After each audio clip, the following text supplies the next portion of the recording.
Welcome to 7 news Telugu బులెటిన్ల ముందుగా headlines. కేంద్ర హోంమంత్రి అమిత్ షా ఢిల్లీలో భారత్ టాక్సీ డ్రైవర్లతో భేటీ.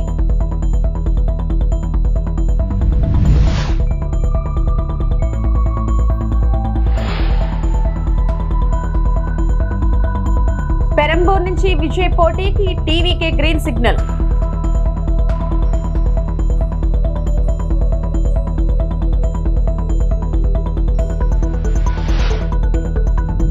కేజీబీవీల ఉపాధ్యాయుల జీతాల పెంపుపై మంత్రి లోకేష్ కీలక ప్రకటన.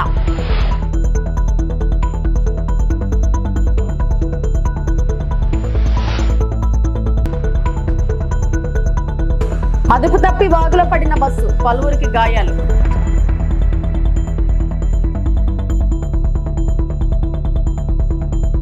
కేంద్ర మంత్రి అమిత్ షా న్యూఢిల్లీలో భారత్ టాక్సీకి చెందిన డ్రైవర్లతో సమావేశమయ్యారు. ఈ సందర్భంగా డ్రైవర్ల జీవనోపాధి, డిజిటల్ మొబిలిటీ ప్లాట్ఫామ్లు, ప్రజా సేవలపై ఆయన చర్చించారు. డ్రైవర్లు ఎదుర్కొంటున్న సమస్యలను స్వయంగా విని వారికి ప్రభుత్వం అందిస్తున్న పథకాల గురించి వివరించారు. డిజిటల్ వేదికల ద్వారా ఉపాధి అవకాశాలు మెరుగుపడుతున్నాయని, వాటిని సద్వినియోగం చేసుకోవాలని సూచించారు. దేశ రాజధానిలో సురక్షితమైన, సమర్థవంతమైన రవాణా సేవలు అందించడం ఎంతో ముఖ్యమని ఆయన తెలిపారు. డ్రైవర్లతో నేరుగా మాట్లాడి వారి సమస్యలను తెలుసుకోవడమే ఈ సమావేశం ముఖ్య ఉద్దేశమని పేర్కొన్నారు. वो जो कंपनियां हैं, वो कंपनियां चलाने का उद्देश्य मालिक को धनी बनाना है. मेरी बात सच है या नहीं है? हमारा भी उद्देश्य मालिक को धनी बनाना है. फर्क इतना है कि मालिक आप हो. आप मेरी बात समझ रहे हैं? सिर्फ 500 रुपया आपको इन्वेस्ट करना है. 3 साल के बाद क्या होगा? भारत टैक्सी 1 रुपया कमाएगी. मानो भारत टैक्सी 25 करोड़ रुपया कमाई, तो 25 करोड़ में से 20%, 5 करोड़ रुपया ये भारत टैक्सी के अकाउंट में आप लोगों की पूंजी के नाते जमा हो जाएगा. और 80% पैसा किसने कितना किलोमीटर टैक्सी चलाई इसके हिसाब से वापिस आपके अकाउंट में डाल दिया. मेरी बात गले उतर रही है ना भैया? तो अभी तो आपको जो निश्चित किराया मिलना ही मिलना है, मगर आप तो मालिक हो भाई, तो मुनाफे में भी आपका हिस्सा होना चाहिए या नहीं होना चाहिए? तो ये हिस्सा आने वाला, मगर पहले 3 साल तक थोड़ा धैर्य रखना पड़ेगा. जैसे एक बच्चा होता है, हम प्यार से लालन पालन करते हैं, करते करते बच्चा 30-40 साल का होता है, हम वृद्ध होते हैं. हमने इसका लालन पालन किया, बाद में वो हमारा लालन पालन करता है.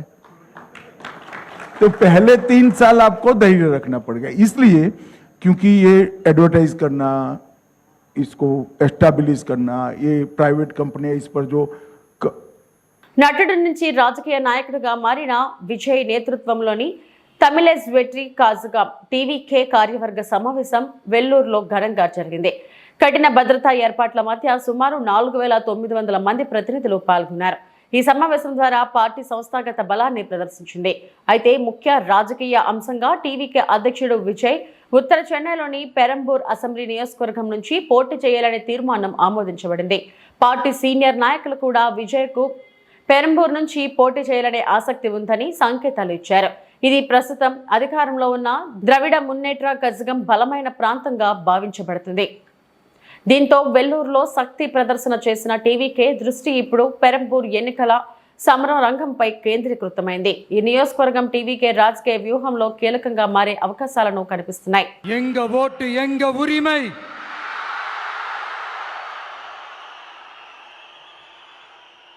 எங்களை யாரும் விலைக்கு வாங்க முடியாது.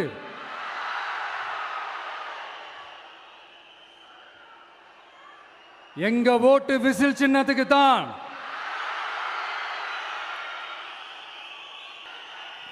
கொஞ்ச நாளைக்கு முன்னாடி நம்ம ஸ்டாலின் சார் ஒரு உருட்டு ஒன்று உருட்டினாரு, நீங்க கேள்விப்பட்டிருப்பீங்க. இப்போ வரப்போற எலெக்ஷன் எதுக்கான எலெக்ஷன்? நம்ம சட்டமன்ற தமிழ்நாடு சட்டசபைக்கான ஒரு தேர்தல் இல்லையா? இதே தமிழ்நாட்டுக்கும் டெல்லிக்குமான ஒரு எலெக்ஷன் அப்படின்னு சொல்கிறாங்க. இன்னும் கொஞ்சம் மேலே போய் தமிழ்நாட்டுக்கும் என்டிஏவுக்குமான ஒரு எலெக்ஷன் அப்படின்னு சொல்கிறாங்க. என்ன சார், டெல்லியில் ஏதாவது நிற்க போகிறீங்களா? அப்புறம் ஏன் தமிழ்நாட்டுக்கும் டெல்லிக்குமான ஒரு எலெக்ஷன் சொல்கிறீங்க? அப்புறம் இது ஏதாவது பார்லிமெண்ட் எலெக்ஷனா, பிரதமர் பதவிக்கு ஏதாவது போட்டி போடுறீங்களா? அப்புறம் ஏன் அதை தமிழ்நாட்டுக்கும் என்டிஏவுக்குமான ஒரு எலெக்ஷன் சொல்றீங்க? எங்களுக்கு புரியலையே சார், இது என்ன லாஜிக்னு எங்களுக்கு புரியலையே. எந்த எலெக்ஷனை எப்படி டீல் பண்ணணும், எப்படி ஹேண்டில் பண்ணணுன்றது நம்ம தமிழ்நாட்டு மக்களுக்கு தெளிவாக தெரியும். நம்ம தமிழ்நாட்டு மக்கள் மாதிரி ஒரு தெளிவான மக்களை நீங்க பார்க்கவே முடியாது. சூப்பர் கிளாரிட்டியோட சூப்பர் மக்கள் சார் நம்ம மக்கள். இந்த போருக்கு போறதுக்கு முன்னாடி தான் இந்த படை பரிவாரங்களோட போவாங்கன்னு கேள்விப்பட்டிருக்கிறேன். ஆனா நீங்க என்னடானா இந்த ஒன்றுத்துக்கும் உதவாத இந்த பால் டப்பாவை உருட்டிக்கிட்டு இருக்கீங்களே சார். உண்மையிலே இந்த எலெக்ஷன் எதுக்கான எலெக்ஷன் சொல்லட்டுமா?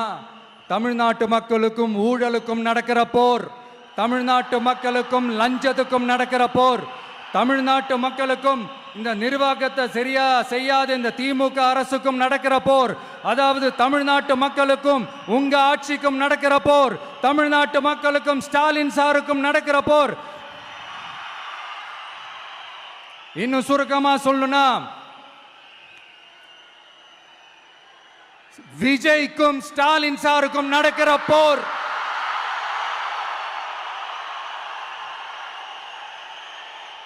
இதுக்கு நடுவுல இந்த என்டிஏ, டெல்லி, இதெல்லாம் என்ன லாஜிக்னே புரிய மாட்டேங்குது சார். தமிழ்நாடு தான் விஜய், இந்த விஜய் தான் தமிழ்நாடு. தூய சக்தி டிவிகேவுக்கும் தீய சக்தி டிஎம்கேவுக்கும் தான் இந்த போர். இப்படி உக்கிரமா இருக்கிற இந்த போர்ல மறுபடியும் ஒன்றுத்துக்கும் உதவாத இந்த பால் டப்பாவை உருட்டிக்கிட்டு இன்னொரு காமெடி வேற.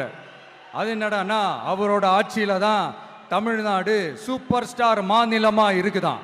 கரெக்டு, தமிழ்நாடு சூப்பர் ஸ்டார் மாநிலம் தான். காமராஜர் அவர்கள் டைம்ல, அண்ணா அவர்கள் டைம்ல, எம்ஜிஆர் அவர்களோட ஆட்சியில. இன்னைக்கு ஒன்றுத்துக்கும் உதவாத இந்த உல்டா மாடல் ஆட்சியில தமிழ்நாடு சூப்பர் ஸ்டார் மாநிலமாலாம் ஒண்ணு இல்ல, சூப்பர் ஸ்டாண்ட் அப் காமெடிக்காரர் நடத்துற மாநிலமா மாறிடுச்சு. மக்களே, உங்களுக்காக மட்டுமே தான் வர தடைகள், சதிகள், சூழ்ச்சிகள் எல்லாத்தையும் தாண்டி இந்த 2026 இந்த தேர்தல்ல టీవీకే దిల్లాని. కస్తూరిబా గాంధీ బాలిక విద్యాలయాలలో పనిచేస్తున్న ఉపాధ్యాయుల జీతాలను పెంచేందుకు చర్యలు తీసుకుంటామని రాష్ట్ర మంత్రి నారా లోకేష్ వెల్లడించారు. ఈ అంశాన్ని ఇప్పటికే కేంద్ర ప్రభుత్వం దృష్టికి తీసుకెళ్లినట్లు ఆయన తెలిపారు. కేజీబీవీలు కేంద్ర రాష్ట్ర ప్రభుత్వాల భాగస్వామ్యంతో నడుస్తున్న విద్యా సంస్థలని పేర్కొన్న మంత్రి జీతాల పెంపు విషయంలో కేంద్ర ఆమోదం అవసరమని వివరించారు. ఉపాధ్యాయుల సమస్యలను ప్రభుత్వం సానుకూలంగా పరిశీలిస్తుందని, తగిన నిర్ణయం త్వరలో తీసుకునేలా కృషి చేస్తున్నామని స్పష్టం చేశారు. ఏ రాష్ట్రంలో లేని విధంగా మనం చేయగలుగుతున్నాం అధ్యక్ష. రిజల్ట్స్ కూడా చూస్తే గడిచిన 2-3 సంవత్సరాలు రిజల్ట్స్ మనం ఇంప్రూవ్ చేసుకున్నాం. ఇతర రాష్ట్రాల్లో కేజీబీయూలో అడ్మిషన్స్ జరగట్లేదు అధ్యక్ష, కానీ ఆంధ్ర రాష్ట్రంలో పోటీతో ఈరోజు అక్కడ అడ్మిషన్స్ జరుగుతున్న విషయం మనందరం చూస్తాం జరుగుతుంది అధ్యక్ష. అధ్యక్ష, ఇప్పుడు కేజీబీవీ కార్యక్రమం అనేది, ఈ ప్రోగ్రామ్ అనేది సెంట్రల్లీ స్పాన్సర్డ్ స్కీమ్. అంటే 60% కేంద్ర ప్రభుత్వం నిధులిస్తే 40% ఆంధ్ర రాష్ట్ర ప్రభుత్వం నిధులిస్తుంది అధ్యక్ష. సో మనం ఒక నిర్ణయం తీసుకోవాలన్నా, జీతాలు పెంచాలన్నా కేంద్ర ప్రభుత్వం ఇచ్చే బడ్జెట్ కూడా పెంచాల్సిన అవసరం ఉంది. ఇంతకుముందలే అంటే 3 రోజుల క్రితమే ఇలాంటి ప్రశ్న వచ్చినప్పుడు నేను చాలా స్పష్టంగా చెప్పాను. కేంద్ర ప్రభుత్వంతో మేము సంప్రదింపులు చేస్తున్నాం. మాకు అవుట్లే పెంచమని నేను ఆల్రెడీ వాళ్ళని కోరటం కూడా జరిగింది. దానికి అనుకూలంగా మంత్రి గారు కూడా స్పందించారు అధ్యక్ష. గతంలో అన్నట్టు ఇప్పుడు ఎంటీఎస్ అనేది పెద్దలందరూ కోరారు. దానికి కేంద్ర ప్రభుత్వం కూడా ఒప్పుకోవాల్సిన అవసరం ఉంది. సుమారుగా 11,000 మంది ఈ వ్యవస్థలో పనిచేస్తాం జరుగుతుంది అధ్యక్ష. ఇది 11,000 మందికి సంబంధించిన విషయం. ఇది ఒకరికో ఒక 500 మందికి సంబంధించిన విషయం కాదు. సో ఆర్థికంగా మన కేంద్ర ప్రభుత్వంతో సంప్రదింపులు చేసిన తర్వాత, వాళ్ళు ఒప్పుకున్న తర్వాతనే మనం ఇది అమలు చేయగలుగుతున్నాం. ఈ మ్యాటర్ ఆల్రెడీ హైకోర్టులో సబ్జుడిస్ అధ్యక్ష, హైకోర్టులో ఈ పిటిషన్ కూడా ఇప్పుడు వాళ్ళు పిలుస్తాం జరుగుతుంది. అక్కడ పిటిషన్ని రివ్యూ చేస్తాం కూడా జరుగుతుంది అధ్యక్ష. ఈ పిఏబి కేంద్ర ప్రభుత్వం అప్రూవ్ చేసిన తర్వాత తప్పనిసరిగా జీతాలు పెంచే బాధ్యత మేము తీసుకుంటాం అధ్యక్ష. అంతేకాకుండా అధ్యక్ష, గౌరవ సభ్యులు ఒక విషయం తెలియజేయదలుచుకున్నాను. ఎస్, 100% రిజల్ట్స్ బాగా వస్తున్నాయి. వాళ్ళ జీతాలు పెంచాల్సిన బాధ్యత అటు కేంద్ర ప్రభుత్వం పైన ఇటు రాష్ట్ర ప్రభుత్వం పైన ఉంది, అంటే ఎలాంటి సందేహం లేదు. అది చెప్తూ నేను గౌరవ సభ్యులకు తెలియజేసేది ఏంటంటే, ఇతర రాష్ట్రాలతో పోల్చితే మన రాష్ట్రంలోనే ఎక్కువ జీతాలు చెల్లిస్తూ జరుగుతుంది అధ్యక్ష. ఆల్రెడీ ఇతర రాష్ట్రాల కన్నా మనం ఎక్కువ ఇస్తున్నాం, చేయాల్సిన అవసరం ఉంది.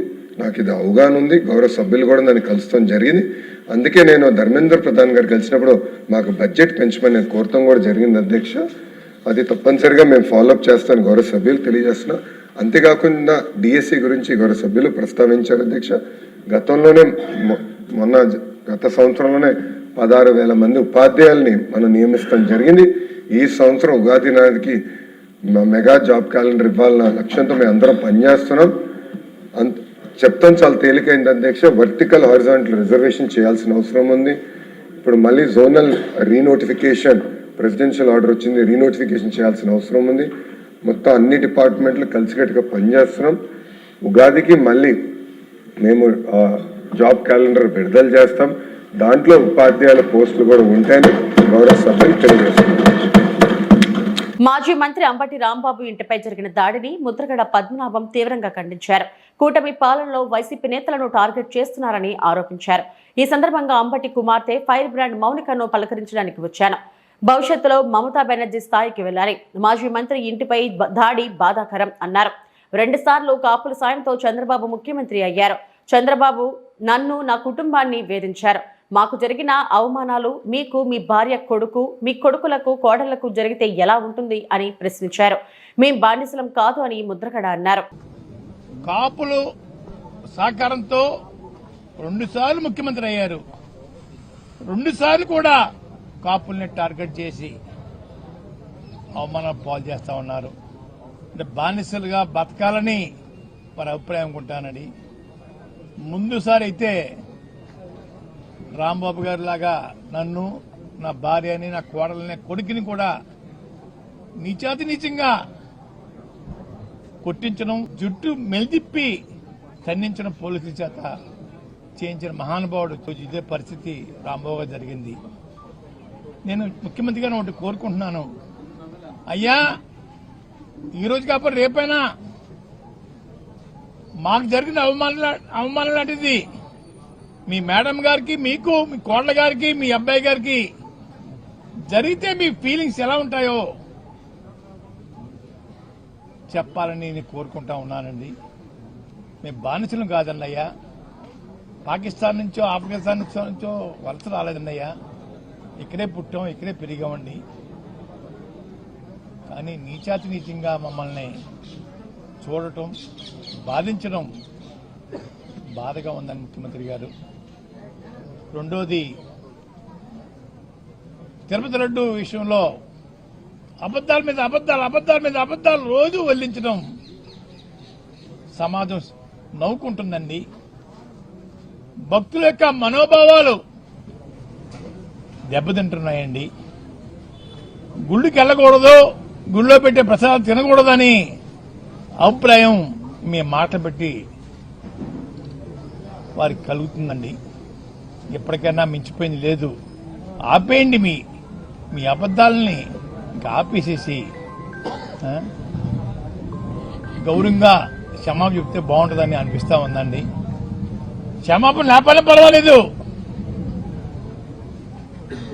ఇక్కడితో ముగిస్తే మంచిదని కూడా అనుకుంటా ఉన్నానండి. ముగించకుండా సిబిఐ దర్యాప్తు మీద మళ్ళీ ఒక కమిషన్ వేయటం అన్నది ఏంటి మీ ఉద్దేశం? అందరినీ ముద్దాలకే పెట్టి జైల్లో పెట్టేద్దామనా ఏంటి ముఖ్యమంత్రి గారు? ఎన్నో రిపోర్ట్లు నెగిటివ్గా వచ్చాయే, ఎక్కడా పాజిటివ్గా లేదే. మాట మాటికి గొడ్డు మాంసం అని, పంది మాంసం అని, చేప కొవ్వని, ఆవు కొవ్వని అబద్దాలు వల్లిస్తా ఉన్నారు. ఆపని ముఖ్యమంత్రి గారు, దేవుడి మీద భక్తి పోతా ఉంది. అయ్యా ఇది మంచి పని కాదు.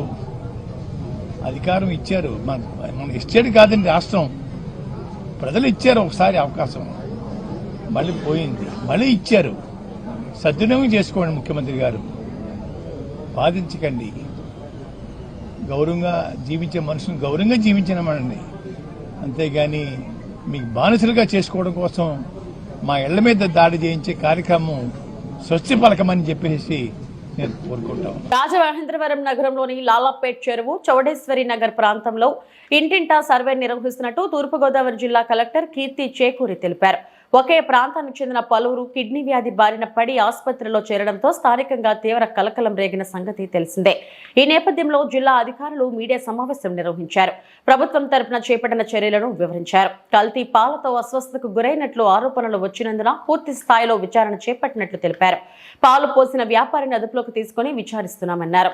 జిల్లాలో నిన్నటి నుంచి మన దృష్టికి అక్యూట్ రీనల్ ఫెయిల్యూర్తో పేషెంట్స్ మన రాజమండ్రిలో వివిధ హాస్పిటల్స్లో జాయిన్ అయినట్టు మనకి నిన్న మధ్యాహ్నం జిల్లా యంత్రాంగానికి మన దృష్టిలోకి వచ్చినప్పటి నుంచి కూడా ఇమీడియట్గా మనం ర్యాపిడ్ రెస్పాన్స్ టీమ్ వేసి మొత్తం Chowdeshwar Nagar, Swaroop Nagar and other areas ఎక్కడైతే ఉన్నాయో సర్వే చేయడం జరిగింది.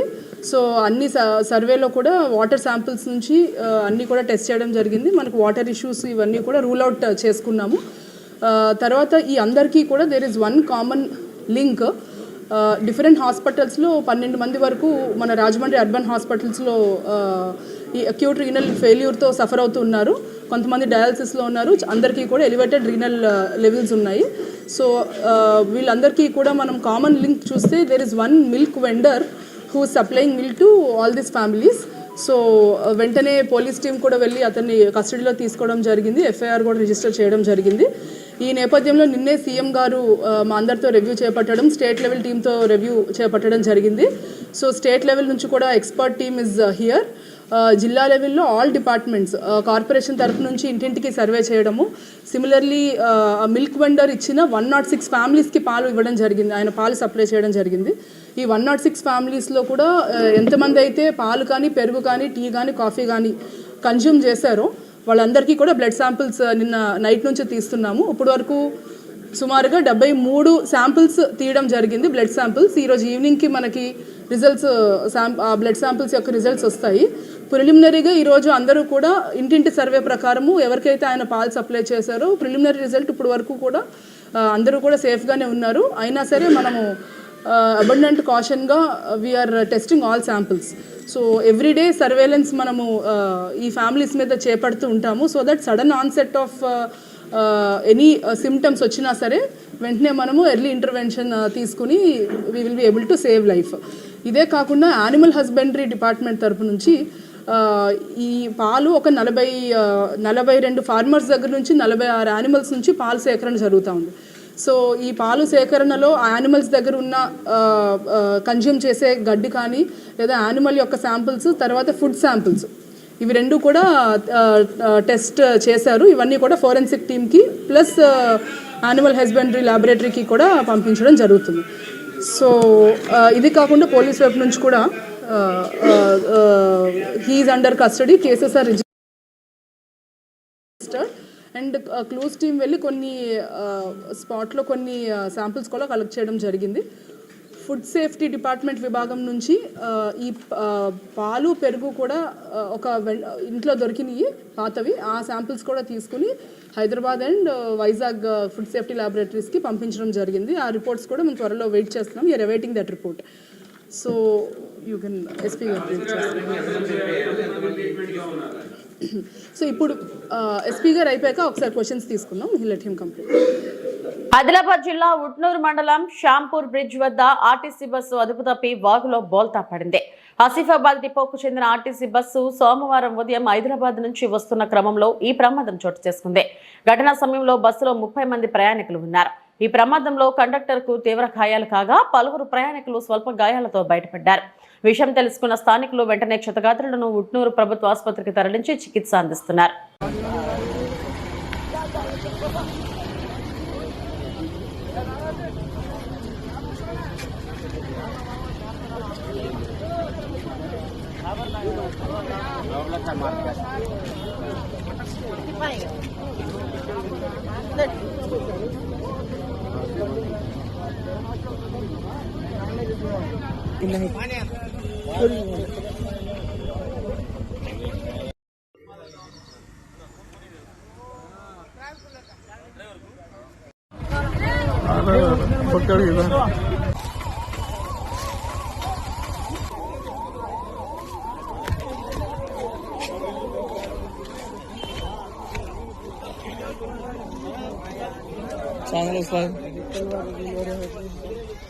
శ్రీకాళహస్తీశ్వర ఆలయంలో మహాశివరాత్రి వార్షిక బ్రహ్మోత్సవాల్లో భాగంగా స్వామి అమ్మవారి ఏకాంత సేవ ఆలయ వేద పండితులు శాస్త్రయుక్తంగా వైభవంగా జరిపారు. సైన మందిరంలో ఉమామహేశ్వరుల ఉత్సవ మూర్తులను ఉంచి ఆగమ సాంప్రదాయ పద్ధతుల్లో వివిధ రకాల పుష్పాలు నైవేద్యాలు సమర్పించి వేదోయుక్తంగా నిర్వహించారు.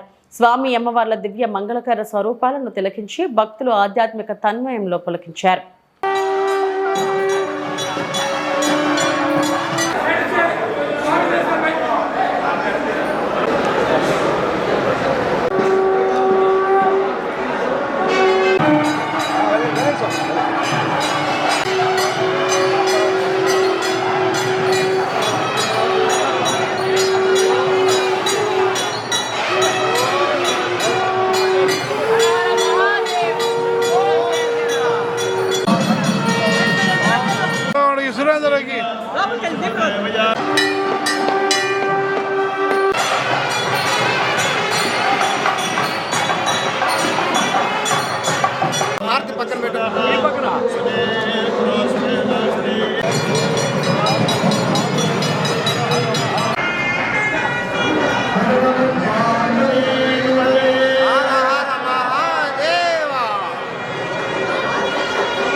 సార్ జరగాలి సార్.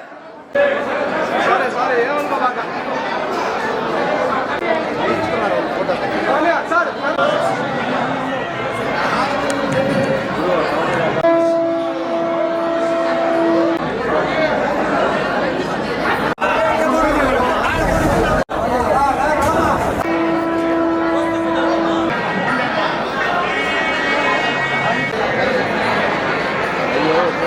గత ప్రభుత్వ హయాంలో తిరుమల లడ్డు కల్తీ అయ్యిందన్న విషయం తమని చాలా ఆవేదనకు గురిచేసిందని ముఖ్యమంత్రి చంద్రబాబు దీనిపై తగిన విచారణ జరిపి కఠిన చర్యలు తీసుకోవాలని కోరుతూ వివిధ మఠాధిపతుల నుంచి సీఎంకు లేఖలు వస్తున్నాయి. ఇది పెద్ద జియంగార్ మఠం పీఠాధిపతి శ్రీ శ్రీ శ్రీ నడగొప్ప రామానుజ పెద్ద జిఆర్ స్వామి పంపిన లేఖ. ఆ పీఠాధిపతి గారు పంపించిన ఆ యొక్క పత్రాన్ని మీకు చదువుతాను, వినండి. ఆంధ్రప్రదేశ్ రాష్ట్ర ముఖ్యమంత్రి వర్యులు శ్రీ నారా చంద్రబాబు నాయుడు గారికి శ్రీ వెంకటేశ్వర స్వామి వారి యొక్క ఆశీస్సులు మరియు వారి యొక్క మంగళాశాసనాలతో అని చెప్పిన ఒక పత్రాన్ని వారికి సమర్పించడం జరిగింది. కలియుగ ప్రత్యక్ష దైవంగా హిందువులు అచంచలమైన భక్తి విశ్వాసాలతో ఆరాధించే దేవదేవుడు శ్రీ వెంకటేశ్వర స్వామి వారి యొక్క ప్రతినిత్యము అత్యంత పవిత్రమైన భావనతో నైవేద్యంగా సమర్పించే అన్నప్రసాదాలు గాని లడ్డు ప్రసాదాలు గాని కోటాను కోట్ల మంది భక్తుల ఆత్మవిశ్వాసాలకు ప్రతీకలుగా నిలిచాయి. అది వాస్తవం. ఎందుకంటే శ్రీ వెంకటేశ్వర స్వామి వారి యొక్క అన్నప్రసాదం గాని మహాలడ్డు ప్రసాదాలు గాని అత్యంత ప్రీతికరంగా మనం చాలా భక్తి భావనతో ఆ యొక్క ప్రసాదాన్ని స్వీకరిస్తాం. మనం శ్రీ వెంకటేశ్వర స్వామి వారి ప్రతినిత్యం కైంకర్యాలు అన్నప్రసాదాలు లడ్డు ప్రసాదాలు నైవేద్యంగా నివేదించే మాకు లడ్డు ప్రసాదాలు తయారు చేసే నెయ్యి కల్తీ కాబడిన సిబిఐ నిర్ధారించినట్టు తెలియటంతో మమ్మల్ని దిగ్భ్రాంతికి బాగా గురి చేశారు. అంటే చాలా బాధ వేసింది మాకు. అంత పవిత్రంగా స్వీకరించే ప్రసాదాన్ని కూడా ఇంత కల్తీ చేశారా, దేవదేవుడి యొక్క ప్రసాదాన్ని కూడా వీళ్ళు ఇంత కల్తీ చేశారు అని అంటే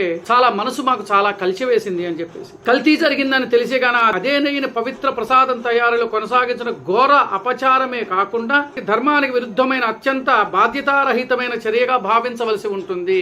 ఆ యొక్క మహాప్రసాదమైన లడ్డులో కల్తీ నెయ్యిని సమర్పించి వాళ్ళు ఎంత బాధ్యతారాహిత్యంగా వ్యవహరించారు అని అంటే శ్రీ స్వామివారి యొక్క ప్రసాదాన్ని వాళ్ళు ఎంత బాధ్యతారాహిత్యంగా వహించారు అని అంటే దీంట్లో యొక్క తాత్పర్యం అనేది. భక్తులు అత్యంత పవిత్రమైన హృదయంతో స్వీకరించే లడ్డు ప్రసాదానికి సంబంధించి ఇలాంటి అవకతవకలు చోటు చేసుకోవటం సనాతన ధర్మానికి హిందూ ధర్మానికి అనుసరించే భక్తుల మనోభావాలు తీవ్రంగా చాలా దెబ్బతిన్నాయి. ఇది వాస్తవం. ప్రసాదమైన మహాప్రసాదాన్ని స్వీకరించే యొక్క దీన్ని మనోభావాలు హిందువుల ధర్మాన్ని మనోభావాలను దెబ్బతీసే విధంగా చాలా తీవ్రంగా గాయపరిచింది మనసుని. శ్రీవారి పరమ భక్తుడైన గౌరవనీయులు ముఖ్యమంత్రి వారి భవిష్యత్తులో ఇలాంటి అపరాధాలు అపచారాలు అవకాశం లేకుండా పటిష్టమైన వ్యవస్థను నెలకొల్పుతారని మేము ఆత్మవిశ్వాసంగా నమ్ముతున్నాము. మీరు చాలా కట్టుదిట్టమైన చర్యలు తీసుకుంటారని మేము ఆత్మవిశ్వాసంతో మేము ఉన్నాము అని చెప్పని పీఠాధిపతులు మఠాధిపతులు ముఖ్యమంత్రి వారి గారు విన్నవించుకున్నారు.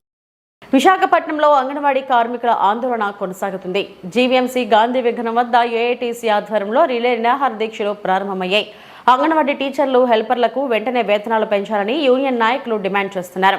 ఎన్నికల సమయంలో ఇచ్చిన హామీలను ప్రభుత్వం అమలు చేయాలని కోరుతున్నారు. గతంలో 42 రోజుల పాటు సమ్మె చేసిన విషయాన్ని గుర్తు చేస్తూ ప్రభుత్వం ఏర్పడి 18 నెలలు గడిచిన సమస్యలు పరిష్కారం కాలేదని విమర్శించారు. వేతనాల పెంపుతో పాటు గ్రాట్యుటీ, సంక్షేమ పథకాల అమలు, అదనపు పనిభారం తగ్గించాలని వారు డిమాండ్ చేస్తున్నారు. అసెంబ్లీ సమావేశాల సందర్భంగా చలో విజయవాడ కార్యక్రమాన్ని కూడా నిర్వహించినట్లు యూనియన్ నేతలు తెలిపారు. నా పేరు M Venkatalakshmi, anganwadi workers and helpers union, Visakha జిల్లా ఏఐటీస్ అనుబంధం. అలాగే ఈ రోజు మేము ఇక్కడ నిరాహార దీక్షలు కూర్చోవడానికి కారణం ఏంటంటే, ఇప్పుడు మన మార్చి బడ్జెట్ సమావేశాలు జరుగుతున్నాయి. అలాగే మేము 42 రోజులు స్ట్రైక్ చేసేటప్పుడు ఇప్పుడుండే కూటమి ప్రభుత్వం వాళ్ళే మా టెంటల దగ్గరికి వచ్చి అప్పుడు మాకు ఏం హామీలు ఇచ్చారంటే, మన ప్రభుత్వం వస్తే మీ అందరి సమస్యలు తీరుస్తాము, మీ అందరికి కూడా మీ అందరి బాధలు తెల్లారుస్తామని చెప్పారు. అప్పుడుండే కూటమి ప్రభుత్వం వాళ్ళు ఇప్పుడు మా అంగన్వాడీ బాధలు అయితే మాత్రం ఎక్కడ కూడా ఏమి తీరేదేమి కనబడట్లేదు. అసలు అంగన్వాడీల కోసం ఎక్కడ కూడా మాట్లాడటం లేదు. నిత్యావసర ధరలు అయితే విపరీతంగా పెరుగుతున్నాయి. అలాగే మెడికల్ ఛార్జీలు కూడా విపరీతంగా పెరుగుతున్నాయి. మా జీతాలు అయితే మాత్రం ఎక్కడ కూడా పెరగటం లేదు. ఇదే జీతం మీద 11,500 జీతం మీద బతకాలి అంటే చాలా కష్టంగా ఉంది. అలాగే జీతం పెంచండి మహాప్రభు అనేసానంటే వరకైతే మాత్రం విపరీతంగా పెంచుతున్నారు. అలాగే ఈ రోజు 23వ తేదీ నుంచి 27వ తేదీ వరకు కూడా నిరాహార దీక్షలు చేయడానికైతే మాత్రం మేము సిద్ధమయ్యాము. అలాగే ఈ రోజు మా రాష్ట్ర నాయకులు ఏమంటే మినిస్టర్ గారేమో చర్చలకు పిలిచారు. అదే విధంగా ఈ రోజు చర్చల్లో మా సక్సెస్ అయితే మేము ఈ రోజు నుంచి ఆపడం అయితే జరుగుతుంది. లేకపోతే విఫలంగానైతే చర్చలు అయితే మాత్రం కంటిన్యూ చేయవలసి వస్తుంది. ఇంకా పోరాటం అయితే మాత్రం ఉద్రిక్తం చేస్తాము. అలాగే 2వ తేదీ చలో విజయవాడకు కూడా మేము పిలుపునివ్వడం జరిగింది. అలాగే 2 దఫాలు ఈ ప్రభుత్వ హయాంలోనే అంగన్వాడీ జీతాలు అయితే పెంచడం జరిగింది. అలాగే ఇప్పుడు కూడా ఇదే ప్రభుత్వం హయాంలో జీతాలు అయితే పెంచుతారనేసి ఆశిస్తున్నాము. అంగన్వాడీ అక్క చెల్లెమ్మలందరం కూడా ఎదురు చూస్తున్నాము. అలాగే కానీ మా అంగన్వాడీలకు జీతాలు అయితే పెంచినట్టుగా అయితే మాత్రం మేము గడపకి కూడా ఈ కూటమి ప్రభుత్వం కోసం మేము ప్రచారం చేసి మళ్ళీ ఈ ప్రభుత్వానికే సపోర్ట్ చేసి మేము అందరం తెచ్చుకోవడానికి అయితే సిద్ధంగా ఉన్నాము. ఇవి ఇప్పటివరకు నా బులెటిన్ అప్డేట్స్.